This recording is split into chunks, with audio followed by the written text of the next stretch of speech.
I've been waiting for this. Woo! Looks like it's that time again, boys and girls. Time to go into another Guild War and do the same fucking shit that we've been doing for probably weeks now. Like, no fucking shot.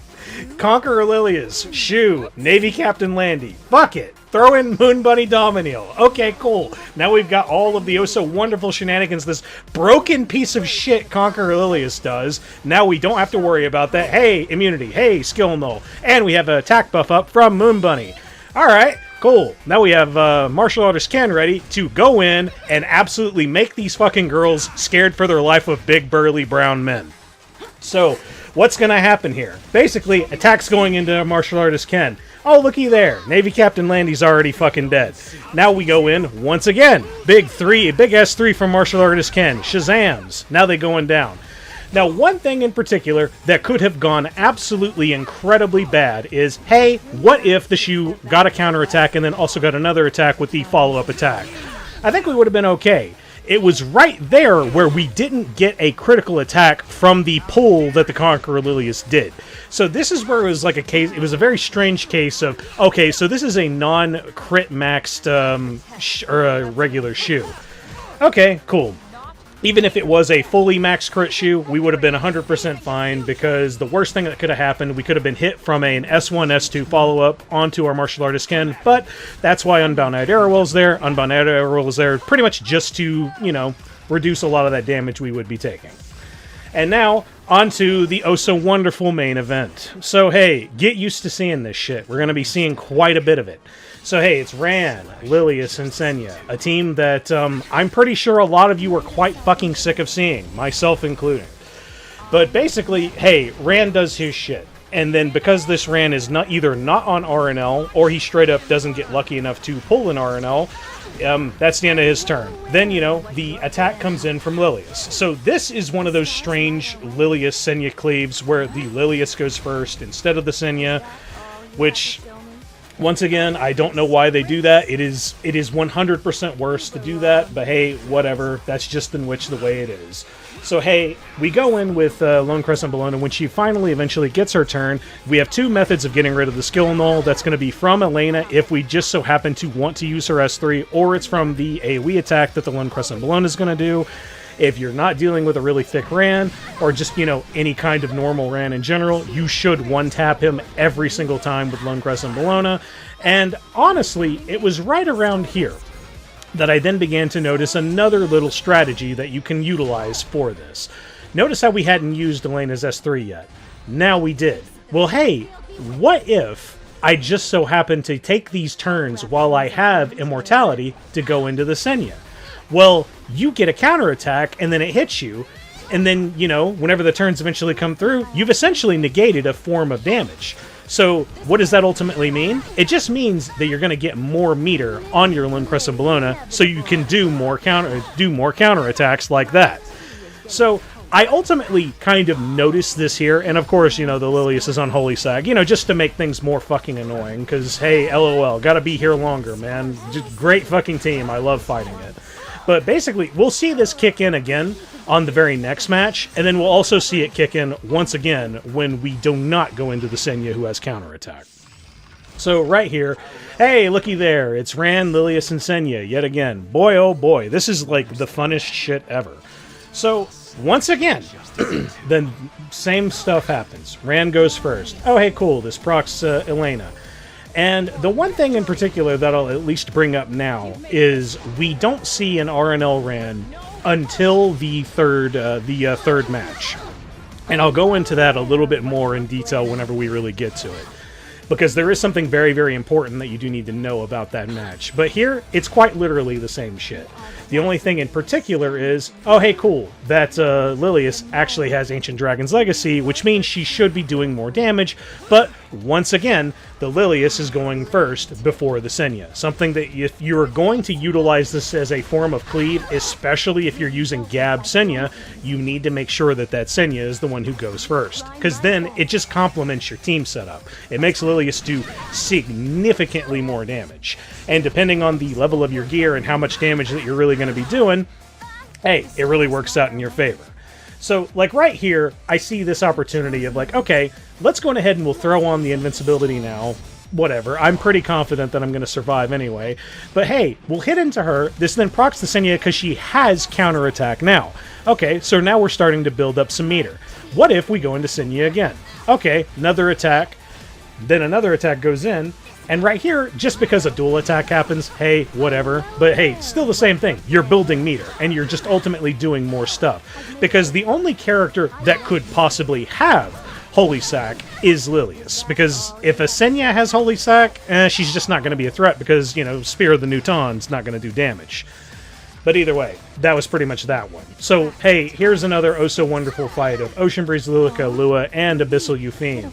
Well, I'll go on ahead and I'll say this. This team looks scary. It looks quite fucking terrifying, actually, just because Lua is a broken fucking character. But just the inclusion of Elvira on our field, well, guess what?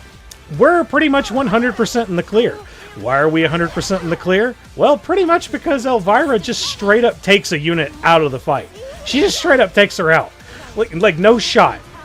Elvira just existing makes Abyssal Yufine no longer a threat. The worst thing that can possibly happen, the worst thing that can happen is, oh, let's say that we didn't land Death Break on the Abyssal Yufine, and she also was built like a thermonuclear fucking brick shithouse, and was able to do tons and tons of fucking damage. So the only hope that this team would really even have to deal with us would be if they were able to kill Elvira outside of, say, counterattacks or any other kinds of shenanigans like that. But also, guess what? We actually got a little bit unlucky in the early stages here. I was fishing for a counterattack from Abyssal Yufine early on. I was really hoping I was going to get a counterattack from her on Elvira's turn when I went into her. Of course, it didn't fucking happen. Now, if it did, if I did happen to get that counterattack, guess what would have happened? We would have been immediately hit by a counterattack, and then Lionheart Cermia would have been activated, and then we would have had death buff along with how fucking incredibly strong my Lionheart Cermia is. Like, check out this fucking damage. We have no death buff, by the way. That is no death buff doing about 8k and 6k to something that had fucking stealth. So, like, yeah, that's pretty good fucking damage. Can you imagine the kind of damage that we'll do to something that has death buff whenever we are actually fully unrestricted? Because straight up, we've killed the Abyssal Yufine, we've killed her once, we killed her twice, and then all we had left was Lua. Lua's not actually a threat because she's going into units that cannot be affected by her. Case in point, Elvira can't have her cooldowns reduced. Lionheart Cermia literally doesn't have cooldowns, and I don't give a fuck if you reduce Roana. So then, naturally, we go in with this S3 from Lionheart, does like more than half of this Ocean Breeze's health, and then you get that extra free turn. Hey, go in again. Hoorah! Oh boy, everything's just turning out great! And now, onto this team right here. One thing I have to say real quick, yes, this is gear gapping, but also this is not good team synergy. I'll explain. Let's just say that the Urban Shadow Choux went first. Well, what would she have hit? It's going to be General Purrgis. So then General Purrgis would have boosted everything else up. Then, because we have Benimaru's Taichi on Straze, which, guess what? If you didn't have Benimaru's Taichi on Straze, what you could have done is you could have had both the Watcher Schuri and the Straze be slow, and then you can just straight up start one-tapping shit out of existence. So, because General Purrgis gives attack buff on his S3. So basically, we one-tap with Straze onto the Urban Shadow Choux because the Urban Shadow Choux had the most health. So immediate one-tap on that front. And then we killed the Shadow Knight Pyllis with Watcher Schuri, and then now this just leaves Ocean Breeze Luluca. So what would have been a better team? Replace the Shadow Knight with an Icarina, but still, the same thing would have happened. Now, here is the actual feature presentation here. So take a good look. That's RNL. And then, guess what? I'll spoil it now. This is a 2311.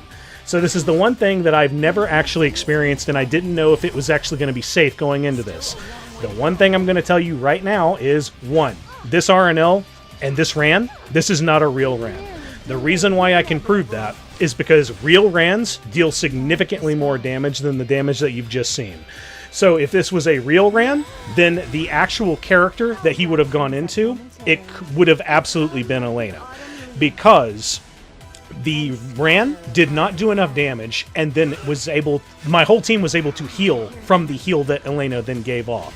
Now, if he did more damage, then the only character who would have not been at full HP would have been Elena, and then she would have been targeted. And thus, I'm very, very positive, even though this Lilias also went after Senya, so it is a proper Lilias Senya cleave as well, because the Ran just straight up didn't do enough damage. That was what actually made it so that I was able to survive. Now, if this was a real Ran, basically what would have happened is Elena would have more than likely either been dead or she would have been out the door right here. So the worst case scenario that I'm seeing based on here, if I was just going into higher stats, straight up would have just been, oh, okay, Elena dies, and Lone Crescent Bellona possibly would have been at death's door, but because we have her on with Golden Rose, we're able to actually recover HP from our low HP position, as well as just the fact that she has support from Silvertide Christy, both in the ER department as well as the protection department, so she shouldn't be really, really low. So, like, either way, what I'm looking at right here is, it, honest to God, looks like the stats just straight up weren't high enough to really be, like, a grade A threat. So, hey, 2311 Ran, still haven't been truly hit by a real 2311 Ran yet. We'll see what happens when we eventually get hit by it. You know it's going to happen. And with that, ladies and gentlemen, that is the Guild War. Ooh, woo. So anyway, hey, let's talk about a few things. I'm sure a lot of you are pretty much in the same boat that I am. Yeah, we're all really fucking goddamn sick of this meta. This meta fucking sucks. It's, the biggest thing of why this meta sucks complete fucking dick is because we are forced to use specific units to fight certain things. Now, you can use other stuff to fight the things that you saw here, but a lot of them do not feel guaranteed. That's the main problem with why this meta feels so, like, ass-blastingly fucking stupid, and why it just doesn't feel fun to play. There's RNG on top of RNG, like, fucking everywhere. But if you want to get consistent wins, then you end up start using, like, the same shit over and over again. But, like, either way, those are just my small complaints there. So, like, hey, the video's almost done, but let's go ahead and talk about the other big thing that's coming, boys. Motherfucking Jenua's coming, baby!